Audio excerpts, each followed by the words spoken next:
North Korea is preparing for war. Well, at least that's what the headlines say. We're going to break down today exactly what's going on with that. We've been spending so much time, understandably, on this show doing deep dives into what's going on with this Israeli-Hamas war, with the Russia-Ukraine war, with other things that are boiling in the world right now, and obviously those things demand a lot of attention. But I don't want to let this one slip by, because there's also things going on in the Asia Pacific which could have significant ramifications for American national security and even global security across the board, for that matter. And to try to help us break some of this down, we have our my good friend Harry Kazianis, who is currently the Director of National Security Affairs at the Center for the National Interest. And I we'll talk about this in a second, but you actually have a symposium of some sorts, either on the air or on the website, but about to be about this very topic of is the North Korea headed for war? Welcome to the show, Harry. Hey, Danny, good to be with you. Yeah, the National Interest is doing a lot of work on this topic. I mean, the North Koreans, to be fair, have been threatening war, calling for war, thinking war is going to happen with the United States or South Korea or Japan for decades now. I mean, war is North Korea's business, to be honest with you. And if you think about it, I mean, the United States, as Americans, we think we're very America-centric. We think everything is sort of about us. Everything, every threat is revolving around us. Everything has to do with us. But if you can try to do it, which is hard, put yourself in North Korea's shoes for a second. I mean, they literally are a country that has absolutely nothing. I mean, this is how bad North Korea is. Just to give you a quick example, Danny, the North Korean population is mobilized at random times throughout the year to gather up their poo. And the reason for that is because North Korea can't afford fertilizer. So they gather up the poo and it's wait, hang on. There's actually a plan and a scheduled activity where they physically do this? Yes. It's not well known. It was in a documentary recently, but I've heard about this for years. And they have to do it, Danny, because they can't afford fertilizer. Now, when you think about the amount of pinworms and diseases that are in the North Korean population, they're literally introducing this into their agriculture, and is one of the reasons that North Koreans' health is so poor. But they have to do this because Kim Jong-un is on a North Korean nuclear weapons building spree, and they don't have money for food. They have money for nothing else. They continue to build nuclear weapons. Now they're building cruise missiles, submarine-launched ballistic missiles, hypersonic weapons, new versions of ICBMs. I mean, it's crazy what they're doing. So the North Koreans have been threatening and saying they're going to be at war for years because they have to keep their population a siege mentality. If you're a North Korean, you have to ask yourself, why has my family and generations of my family been starving for decades now? And they have to come up with a reason that they're building all these weapons. And that is why those comments are directed at their domestic population. They're not necessarily always directed at us. So we have to keep that in mind. Yeah, and we usually don't in America. We usually do. Everything is centered around us, and it's all related to us. And now, obviously, in this case, there is some relation to us because North Korea is afraid of the United States, and I think that's what their nuclear weapons program is unquestionably directed towards. It has been from the outset. But there are some analysts here, and I wanted to kind of break this down, that actually think that they think there is something materially different now, as opposed to all these times you mentioned over the decades. I was first stationed in North Korea in the late 1990s while I was still on active duty. I was a captain at the time. And man, I remember when I first went there, there's a lot of these same headlines you could just cut and paste from then to today or vice versa, and you couldn't tell the difference. And I remember I felt at the time, it's like, man, we're probably right on the cusp of war. I mean, it could break out at any time. And well, now here we are a quarter of a century later, and we're still not there. So let's hope that continues on. But I do want to take a look at some things, because there have been some times, Harry, when things have been better and look like they were moving in a good direction. And I'm going to take you on a little bit of a memory lane here, because I know a lot of these things, you have been actually involved in some of the things I'm about to show you. And I kind of want to get your commentary on how things have gone when it looked like things were moving in a good direction, and then what the U.S. did and reaction from the North Korean side that kind of gummed that up. And then we're going to talk about what some of the people are saying right now. And I want to get your expert opinion on why maybe they're wrong, or is there more to it than we may think. So first of all, we want to start off with probably in the most recent history, when things were at their nadir, is when President Trump came in and we had the famous Rocket Man. The United States has great strength and patience, but if it is forced to defend itself or its allies, we will have no choice but to totally destroy North Korea. Rocket Man is on a suicide mission for himself and for his regime. That was Trump's first visit to the United Nations. And of course, he chose that to talk about destruction. And everybody was like, holy crap. And, and all the things that went along with that. But then it turned out that Trump was probably just using that as negotiating leverage to try to slide his way into Kim Jong-un, because about a year later, we had this happen. Take a look. The leader of the free world, President Trump, meeting face to face with one of the world's most brutal dictators, North Korean leader Kim Jong-un. You can see them there. That's the Capella Hotel on Sentosa Island here in Singapore. The president emerging from the right there, and then a handshake with the North Korean leader who President Trump not long ago called Little Rocket Man. So let's just pause there for a second.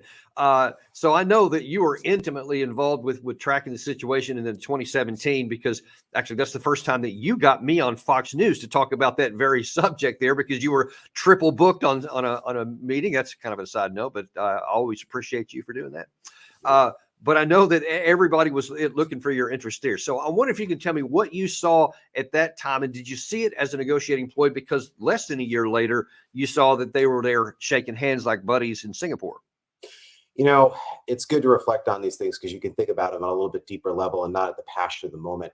I think looking back, I think it was clear why both sides, ended up trying to get into a negotiation. I mean, from the U.S. perspective, for Donald Trump had really one interest in the Asia Pacific and broader Indo-Pacific region, Danny, and that was trying to contain the aspirations of what we thought at the time was a rapidly rising China, rapidly rising Chinese military. There was a lot of fears in the Trump administration that there could be a move on Taiwan or try to disrupt Taiwan's democracy. There was fears that China could disrupt the sea lanes in the South China Sea. I mean, it seemed like at the time, China was on the march kind of basically everywhere, testing all these different types of weapon systems. There's a lot of fear that the United States was in some sort of decline in the Asia Pacific region. So for Trump, I think he looked at North Korea and said, this could be a way to sort of maybe decouple the North Koreans from the Chinese, and not certainly make them U.S. allies, but essentially try to pull them away from the Chinese orbit and try to see if we can either put a cap on the North Korean nuclear program,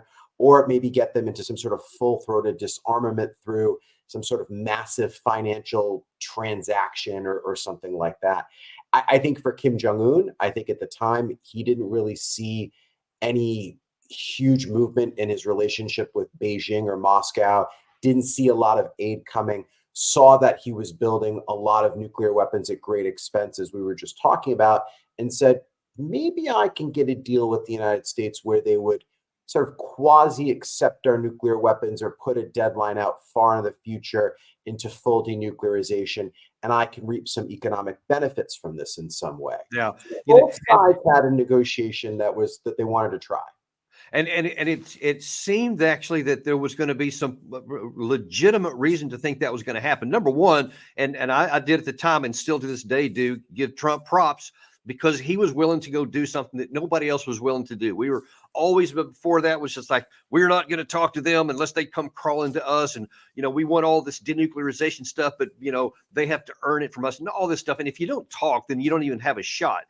Trump took that opportunity and that chance and that risk, and it looked like it was starting to pay off, because I don't think it was even less than a year later, Kim Jong-un made a video which had some pretty amazing offers and also a warning.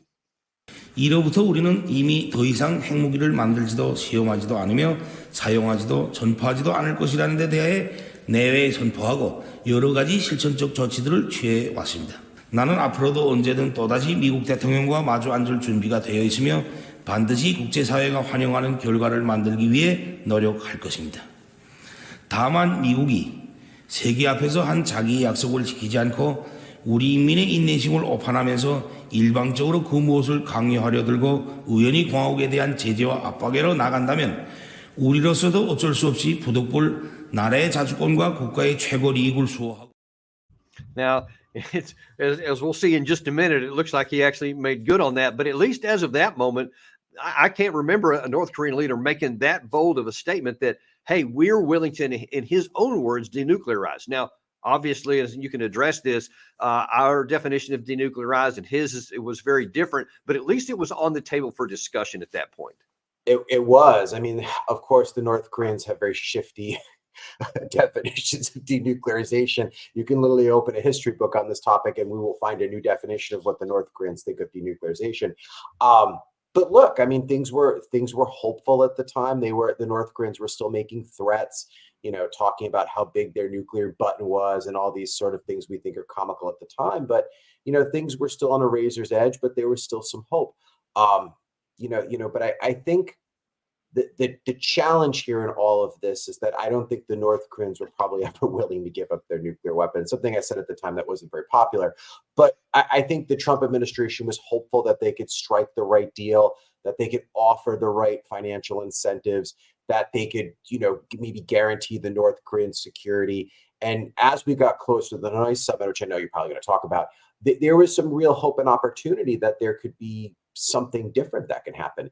And I think reflecting back on it now, I think the thing that was different about this time period was I think Donald Trump understood that the only way to get any sort of deal with the North Koreans is he had to talk to Kim Jong-un himself. All this talk about working level negotiations, all the prep on those, what we fail to understand is if you look at the history of negotiations with North Korea, they always fail for one reason. We working level discussions, in the 90s, 2000s, 2010s, they always seem like they're going somewhere.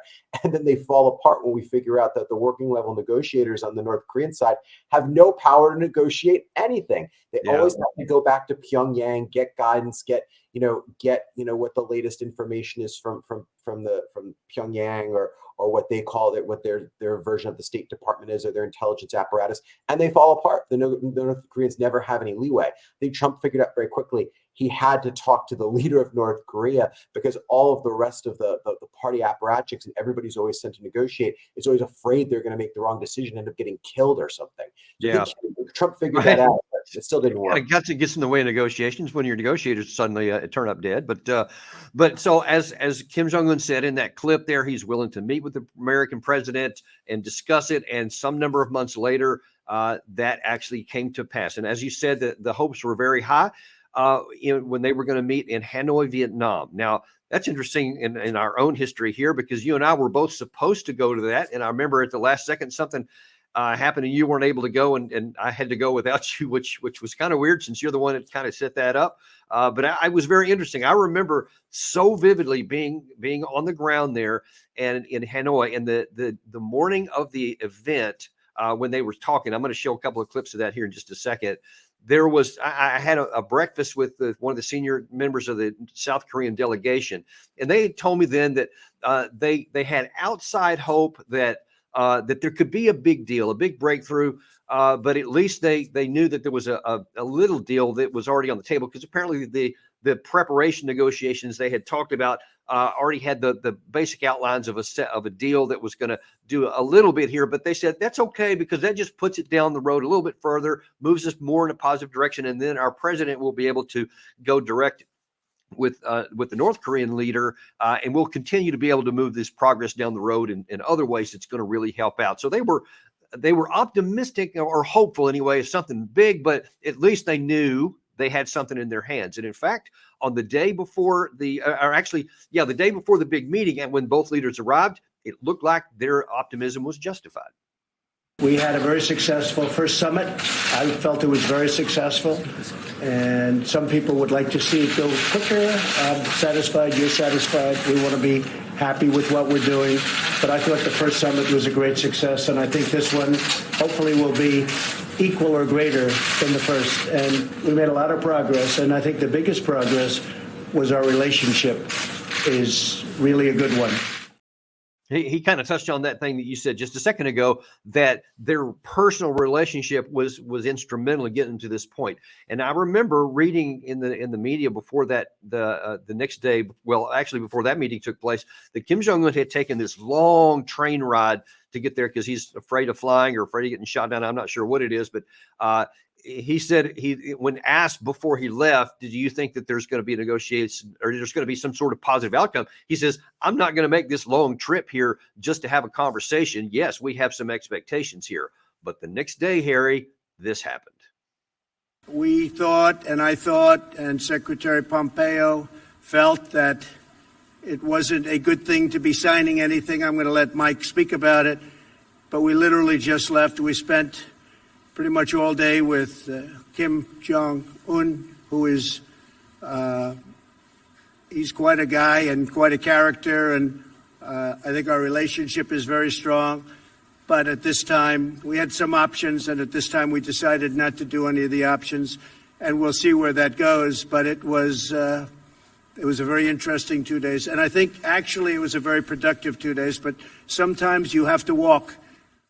Sometimes you have to walk. Now, I want you to talk about this in some detail because I think you have a lot more knowledge than most of us have about what was going on behind the scenes, because what it appeared is that both Pompeo and John Bolton convinced Trump to walk away from the deal, thinking somehow he's going to get more later or something like that, which, well, I'll let you talk about it. What do you know about what happened to cause that rift?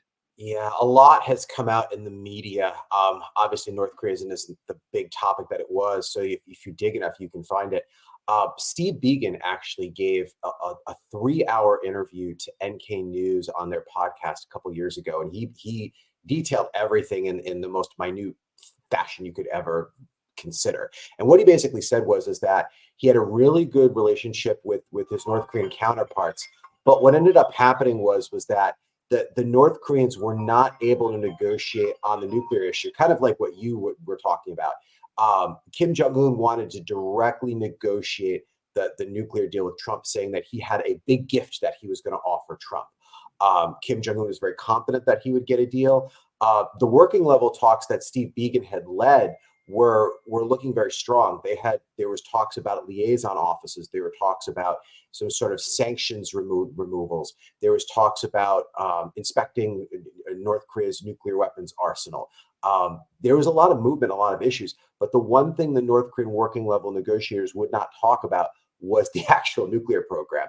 And there were some discussions between Steve Biegun, Mike Pompeo, Donald Trump, that maybe that they don't do the Hanoi summit because the biggest issue that they want to talk about, denuclearization, was going to have to be directly negotiated at the leader-to-leader level. And they were nervous about that. Not necessarily Trump's ability to make that negotiation happen. I think he could. I think he had the nuance and capabilities to do it. But what happens at the actual summit is it end up being like a 3 or 4 day summit where they're literally negotiating the end of North Korea's nuclear program. Can you do that in those type of talks?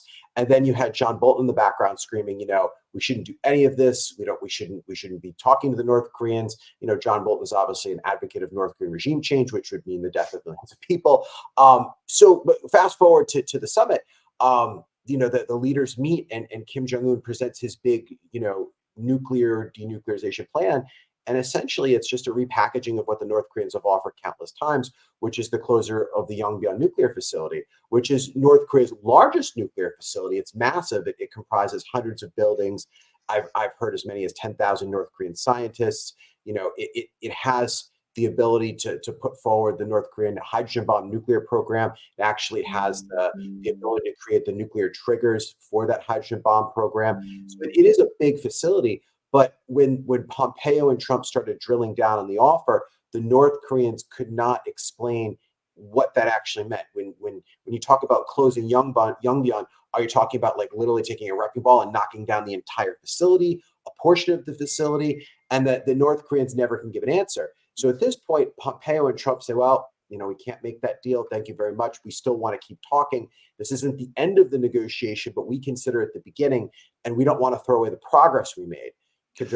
So why wouldn't they though have just accepted the small deal, at least get the symbolic thing of Yongbyon to move to the next one, as opposed to saying we're going to walk away with nothing? So there's more to it. So after both sides separated, Chae Sun-hee, at the time, who was the deputy foreign minister, ran back to Trump and Pompeo and said, we want to clarify our offer on Yongbyon. But when Pompeo pressed her a little bit on what the clarification of the offer was, the North Koreans still couldn't really give the hard details that Pompeo and Trump wanted on what a full closure of Yongbyon meant. It doesn't seem like the North Koreans were as entirely prepared as Trump and Pompeo were hoping. I think on the North Korean side, there was some thought that Trump was desperate to get a deal. Because keep in mind, we forget at this time frame in early 2019, on the actual day of the negotiations in Hanoi, Democrats had Michael Cohen testifying, and Trump was all up all night in Hanoi watching the coverage because of the time difference. And I think there was a thinking in Pyongyang that Trump would just take anything to try and get a big diplomatic victory, or use it to spin in conservative media that he had a big diplomatic victory. So I think Kim Jong-un sort of overestimated his bargaining position. That's And interesting. I had forgotten about that. yeah, so I think that the Michael Cohen tie-in, I've been told by Trump administration officials there's nothing to that theory of mine. But I think if you're Trump and you're thinking, I've got all this domestic chaos at home, who knows if I'm going to get impeached? I don't know what's going to happen with Michael Cohen. I've got all this chaos around me. I need to look tough. This is a time where I can't show weakness. And I think if the Michael Cohen circus hadn't been happening at the time, I think there might have been a penchant for Trump and Pompeo to stick around for maybe another day or so, because there's a lunch that was planned, if you Yeah, remember. right. Everything all laid out for lunch, and they were going to. I do remember. I was actually in the media room and was given an interview to some of the South Korean media, and they had these huge TV screens up on the wall. And I remember that the interviewer was holding a mic in my hand, and then she got distracted and looked over here, and then I see in the room everyone's looking at the TV, and I hear physical gasps in the room, and I'm like, "What happened?" And you see the Trump motorcade driving away from what's supposed to be this luncheon, and everybody's going, "What is going on?" So there was a lot of shock then when that happened. Yeah, it was. I mean, and it was funny. I mean, I just think the timing stunk. I really think that's what happened. I mean, the amount of, I don't want to say goodwill, because we're talking about North Korea here and they're a totally evil regime, but the diplomatic movement on both sides, I think, was close to a deal. I think if the North Koreans had been willing to basically completely demolish Yongbyon and at least put on the table that would be the first step in what both sides would have to define what denuclearization is. If they had just agreed that this isn't just a one-off, that we're going to continue to make steps. Process, The yeah. United States continues to make matching steps. Remember, we used to call it at the time, Danny, a step-by-step approach. Yeah, If yeah, I if do. that Yeah. had been sort of codified, I think there could have been something that could have happened there. I don't know if Mike Pompeo or even John Bolton would have been anywhere on the same page, but I think Trump would have taken the gamble. I think he would have been interested in that. I think it probably would have blown up after COVID happened and everything, but it Yeah, who was knows? it was Who knows what possible. will happen there? But what we do know is that from that point forward, things basically just fell away. I mean, Trump made a famous trip to the DMZ about 6 months later and crossed over and shook his hand in North Korea. Been the only American to do that ever, obviously, president.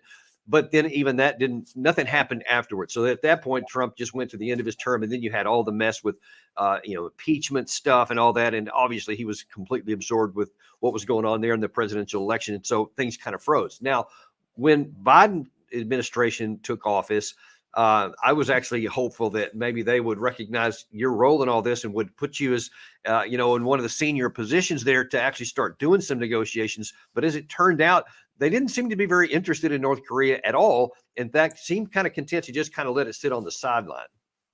Yeah, there's a little bit of history on that too. That's fascinating. So when the Biden administration was forming after Trump lost the election, they had promised a comprehensive policy review on North Korea. It's out there in the public sphere. They reached out to Steve Biegun. They reached out to all the former Trump administration officials. There was good continuity between both staffs. The Biegun team gave them everything that they had done, gave a lot of good policy recommendations, according to Steve Biegun. And it seemed like if the Biden administration wanted to sort of pick up the mantle, they had all the tools necessarily to do that. But there's a lot of disappointment. I think for Team Biden, they look at North Korea as a Trump initiative.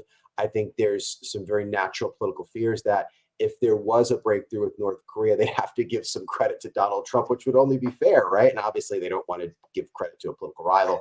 So domestic politics sort of create a lot of issues there. I think also for Biden, they do not want to appear weak on the international stage. I mean, God knows Biden has enough problems to deal with, but to have to make major concessions to the North Koreans, to most likely never see the North Korean nuclear program end, I think is politically damaging. I mean, Joe Biden doesn't want to be the American president to admit that, 50 years of policy on North Korea has essentially failed, that North Korea is a nuclear weapon state and there's nothing we can really do about it. I mean, that's everybody in Washington knows that is a fact, but nobody really wants to admit that fact. So very quickly, Danny, fast looking as the Biden administration takes office, what ends up happening is they have this policy review, but don't really release a lot to the general public.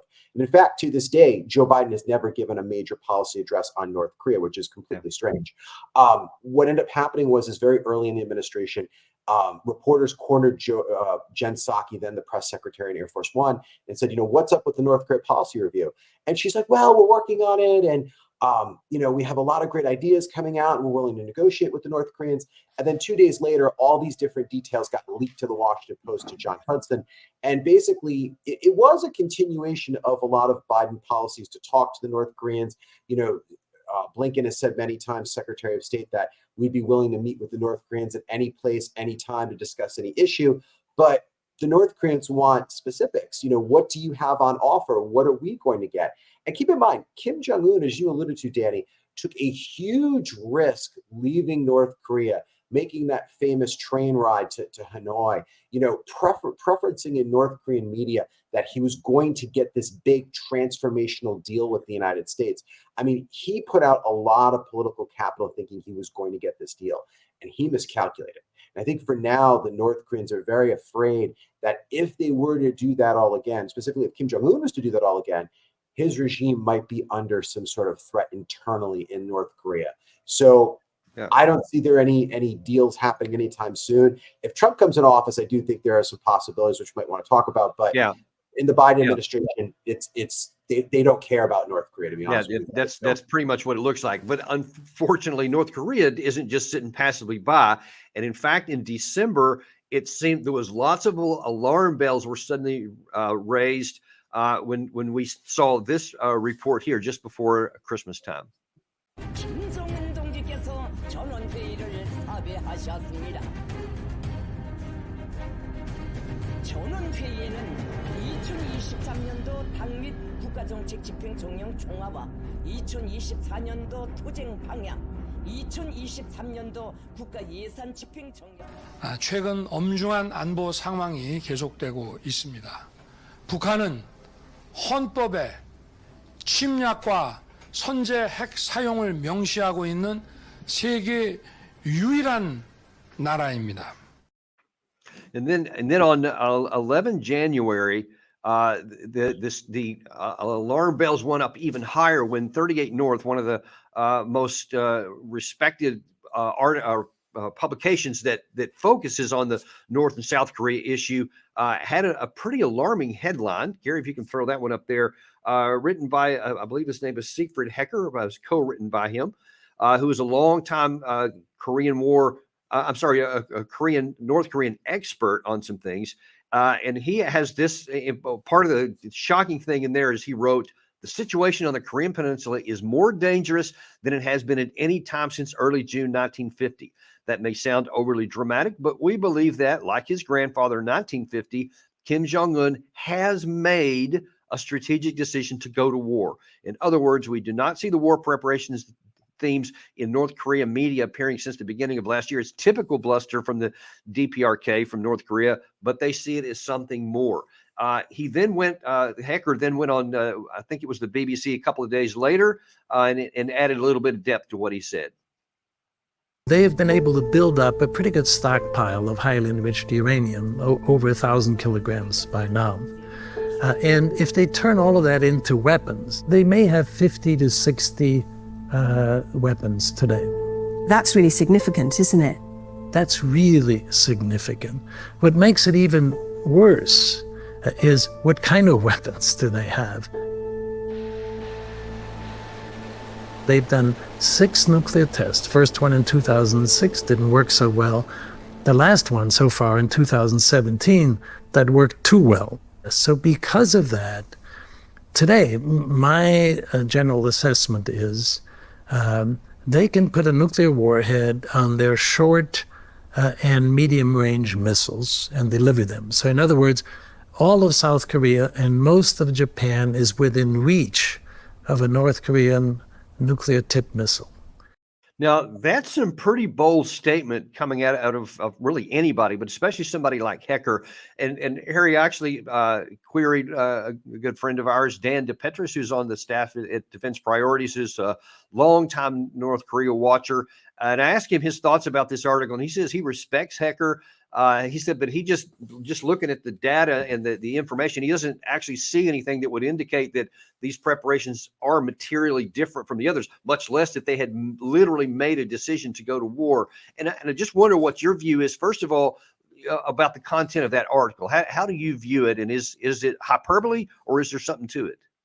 I think Carl and Heckler deserve credit for bringing to the fore the advances of North Korea's nuclear and conventional military programs. I mean, since 2017, the North Koreans have developed a nuclear arsenal that, in my view, can't really be denuclearized, in a diplomatic sense. I mean, North Korea has arrived as a full-fledged nuclear weapon state.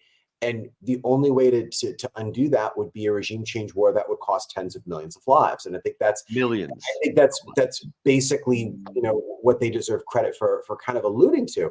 But to answer the general question, Danny, is North Korea preparing for war? Well, I think we have to ask ourselves this: does building up a nuclear weapons arsenal and the missiles needed to fire off that arsenal mean you're going to use them? The answer obviously is no. I think that what the North Koreans are doing is enhancing their deterrence capabilities. I mean, Kim Jong-un and the North Korean regime are students of U.S. history. Open any U.S. history book of the last 30 or 40 years.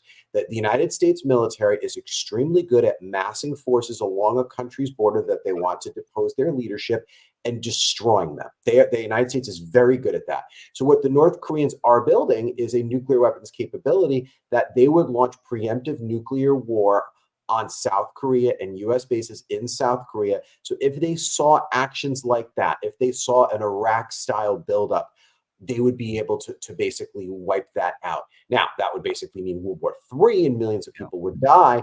But that is what the North Koreans have basically said. That is what most analysts here in the United States and all over around the world believe.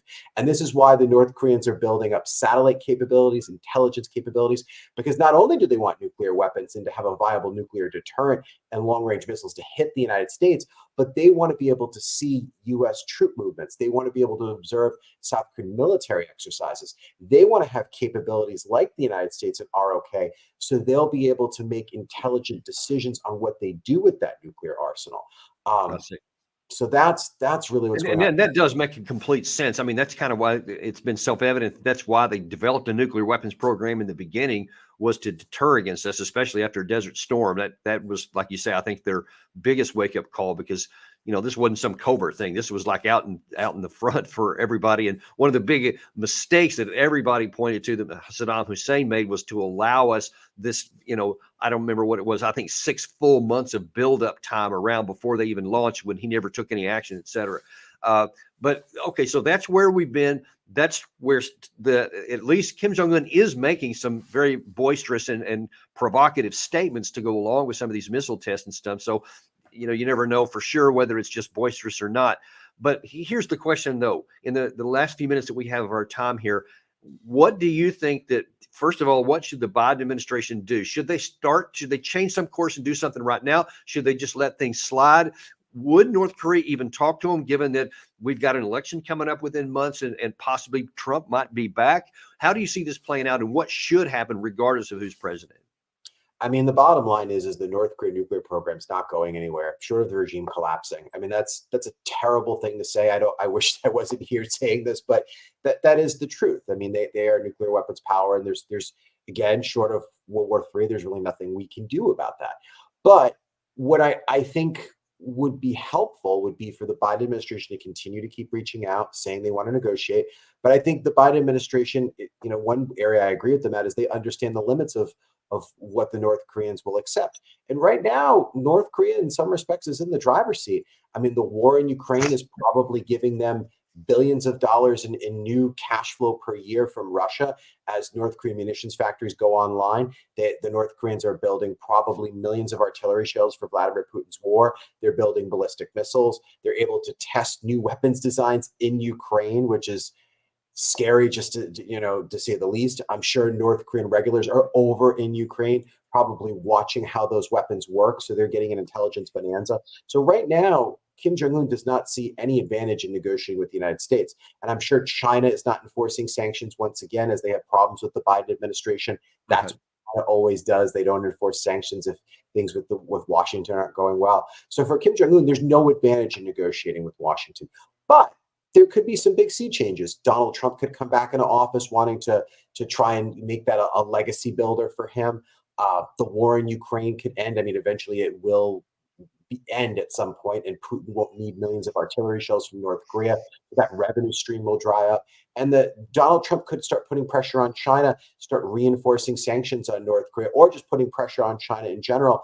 And the Chinese might want to try and use sanctions enforcement as a bargaining chip on North Korea. So all these advantages that the North Koreans have are very, very short term, and they could be wiped away within a year. And that could bring Donald Trump and Kim Jong-un back to the negotiating table. I don't think anything would happen until midterms, really sometime in like 2028. I think Donald Trump would want to use North Korea as a legacy builder. So the first year, 18 months, you'd probably see some low-level negotiations, maybe a Secretary of State visit to Pyongyang, maybe working level talks. And then once the midterm's over and North Korea can't be weaponized by Democrats saying, Donald Trump is being weak on foreign policy, Trump might have the space to do a big deal with North Korea. Yeah, because then he wouldn't have to worry about being reelected or anything else. It's just his legacy. So exactly. Well, let's hope that, number one, there is no war in between now and then. And whether it's Trump or a second Biden administration, however that works out, we'll see how it works out. Because bottom line is we want no war to break out over the Korean Peninsula for anybody's sake. And Harry, thank you so much for coming on and giving us some enlightening information on this and some backstory about what was happening throughout some of these key moments in history and this great prognosis for what could happen that could maybe lead this into a much less provocative situation. Thanks for coming on today. We really appreciate it. Thanks, Danny. And we thank you for watching as always, because we are unintimidated and uncompromised on bringing you all the truth on all the things that matter most in your life, like this one here about North Korea. Ask you to come back and join us again this afternoon because we're going to have at 1 p.m. Ambassador Chaz Freeman is going to take a look at something on a different front, on the diplomatic front, and how America's prestige is being actually harmed by what we're doing in relation to the Israel-Hamas war in ways you might not even be aware of. Things are not going well for the United States, and we need to do some changes. Ambassador Freeman will help point out what that is. Thanks, and we will look forward to seeing you on the next episode of Daniel Davis Deep Dive.